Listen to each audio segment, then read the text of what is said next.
5واں سپارہ عورتوں کے حقوق کے تحفظ کے بارے میں آیات سے شروع ہوتا ہے۔ عورتوں کے زبردستی وارث نہ بن بیٹھیں، مہر کا حصہ نہ اڑائیں۔ محسن عورتیں جو ہیں جو کسی دوسرے کے نکاح میں ہیں وہ بھی باقی مردوں پر حرام ہیں۔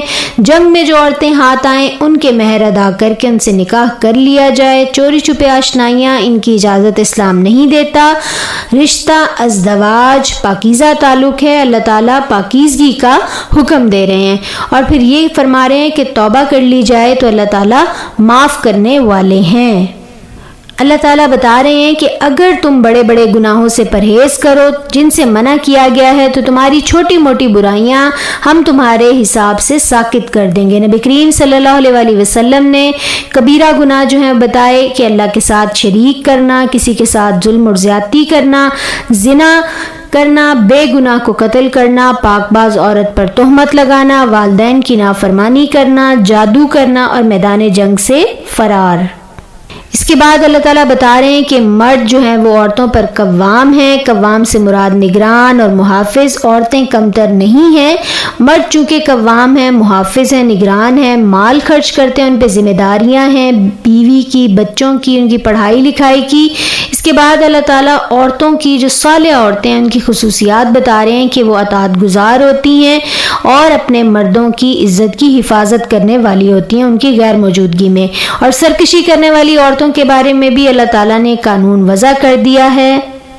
اس کے بعد اللہ تعالیٰ بتا رہے ہیں کہ میاں بیوی میں اگر جھگڑا ہو جائے تو پھر صلح کا جو طریقہ ہے، اصول ہے، وہ یہ بتایا جا رہا ہے کہ ایک حکم ایک ثالث مرد کے گھرانے سے اور ایک عورت کے گھرانے سے، اور وہ ان کے درمیان صلح کروا دے۔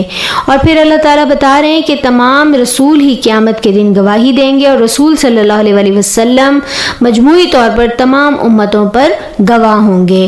اور 2 بار اللہ تعالیٰ نے یہ آیات نازل کی ہیں کہ شرک جو ہے اس کی معافی نہیں ہے، شرک کبیرہ گناہ ہے۔ ایمان لانے والوں کو اللہ تعالیٰ حکم دے رہے ہیں کہ نشے کی حالت میں ہو تو نماز کے قریب نہیں جانا۔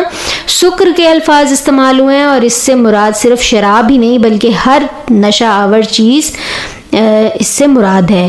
غسل اور تیمم کے احکامات بتائے گئے ہیں اور اس کے بعد اللہ تعالیٰ اہل کتاب کی بدعمالیوں کا ذکر کر رہے ہیں اور مسلمانوں کو تنبیہ کر رہے ہیں کہ اہل کتاب کے جو طور طریقے ہیں وہ ہم نے نہیں اپنانے۔ اور محمد صلی اللہ علیہ وآلہ وسلم کی اطاعت کے لیے اللہ تعالیٰ نے قسم کھا کر یہ کہا ہے کہ یہ مومن نہیں ہو سکتے جب تک کہ آپ صلی اللہ علیہ وآلہ وسلم کو فیصلہ کرنے والا نہ مان لیں۔ محمد کی غلامی دین حق کی شرط اول ہے، اسی میں ہو اگر خامی تو ایمان نامکمل ہے۔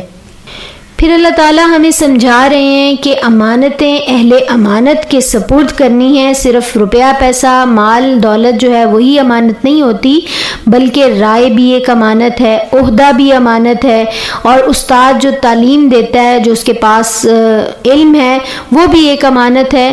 اللہ تعالیٰ اور اس کے رسول صلی اللہ علیہ وآلہ وسلم اور امیر کی اطاعت کا حکم دیا جا رہا ہے کہ انبیاء جو ہیں وہ صرف تبلیغ کرنے ہی نہیں آتے بلکہ نظام حیات قائم کرنے کے لیے آتے ہیں، اللہ کی زمین پر اللہ کا نظام قائم کرنے کے لیے آتے ہیں۔ جو بھی اللہ اور اس کے رسول صلی اللہ علیہ وآلہ وسلم کی اطاعت کرے گا ان پر اللہ تعالیٰ اپنا انعام کرے گا، یعنی کہ انبیاء، صدیقین، شہداء اور صالحین میں ان کو شامل کر دے گا۔ جو دعا ہم سورہ فاتحہ میں کرتے ہیں کہ ہمیں اللہ تعالیٰ ان لوگوں کا راستہ دکھائیے جن پر آپ نے انعام کیا، تو انعام یافتہ لوگ انبیاء، صدیقین، شہداء اور صالحین ہیں۔ اس کے بعد اللہ تعالیٰ جہاد کی آیات جو ہیں وہ نازل فرماتے ہیں کہ جہاد جو ہے اس کے لیے ابھارا جا رہا ہے مومنوں کو کہ جو کمزور مرد اور عورتیں اور بچے مدد کے لیے بلا رہے ہیں ان کی مدد کے لیے جائیں، اللہ کی خاطر جو ہے وہ جنگ کی جائے۔ مسلمان جگہ جگہ پس رہے ہیں اور ہم نرم بستروں میں آج بھی سو رہے ہیں۔ اس کے بعد قتل خطا اور قتل عمد جو ہے اس کے بارے میں احکام آتے ہیں کہ جو کوئی جان بوجھ کر کسی کا قتل کرے تو اس کی سزا جو ہے وہ یہی ہے کہ اسے بھی مار دیا جائے، قتل کر دیا جائے، اور قیامت کے دن تو اس کے لیے ہے ہی سزا۔ اور اگر کوئی غلطی سے کسی سے قتل ہو جائے تو اس کے لیے ایک غلام، مومن غلام آزاد کرنا ہوگا اور خون بہا بھی دینا ہوگا۔ اور پھر اللہ تعالیٰ منافق اور کافر کے بارے میں بتا رہے ہیں کہ ہمیں ان کو اپنا دوست، اپنا رفیق، اپنا ساتھی، اپنا رازدان نہیں بنانا۔ نماز قصر اور نماز خوف کا حکم ہے کہ سفر میں ہو تو نماز کو مختصر کر لیا جائے، اور جنگ کی حالت میں بھی نماز معاف نہیں ہے، اسی لیے صلاۃ خوف کا حکم آ گیا۔ اور پھر اللہ تعالیٰ روئے سخن دوبارہ میاں بیوی میں جھگڑے کی طرف لے جاتے ہیں کہ لڑائی اگر ہو جائے، اور ہو سکتا ہے کہ دونوں ایک دوسرے کو پسند نہ کرتے ہوں، کیونکہ نفس جو ہے وہ تنگ دل جلدی ہو جاتا ہے، لہٰذا یہ کہ تھوڑا انتظار کیا جائے اور صلح بہرحال جو بہتر ہے۔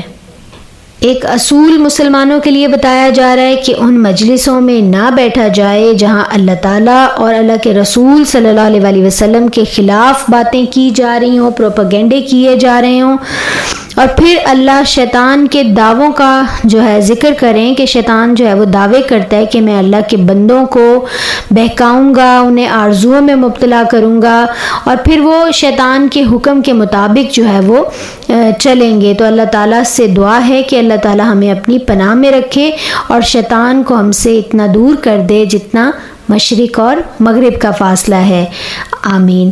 اللہ تعالیٰ فرما رہے ہیں کہ اے انسان، تجھے جو بھی بھلائی ملتی ہے وہ اللہ تعالیٰ کے فضل سے ملتی ہے، اور جو بھی برائی ملتی ہے وہ تیرے اپنے کسب کی وجہ سے ملتی ہے۔ عموماً لوگ گناہ کر کے ایسے کہہ رہے ہوتے ہیں کہ یہ جو بھی ہم کر رہے ہیں وہ سب اللہ ہی ہم سے کروا رہا ہے، استغفر اللہ۔ انصاف کے علمبردار بنو اور اللہ واسطے کے گواہ بنو، خواہ معاملہ جو ہے وہ اپنی ذات کا ہو یا والدین کا یا رشتہ داروں کا ہو، ہر معاملے میں انصاف کو اپنے ہاتھ سے نہیں جانے دینا، اور نماز جو ہے وہ وقت کی پابندی کے ساتھ ادا کرنے کا حکم دیا گیا ہے۔ اور اللہ تعالیٰ بتا رہے ہیں کہ منافقین دوزخ کے سب سے نچلے درجے میں ہوں گے، اور آخر میں اللہ تعالیٰ فرما رہے ہیں کہ اللہ کو کیا پڑی ہے کہ تمہیں سزا دے اگر تم ایمان والے ہو اور شکر کرنے والے ہو۔ تو اللہ تعالیٰ سے دعا ہے کہ اللہ ہمیں پکا مومن بنا دے اور شکر کرنے والا بنا دے، آمین۔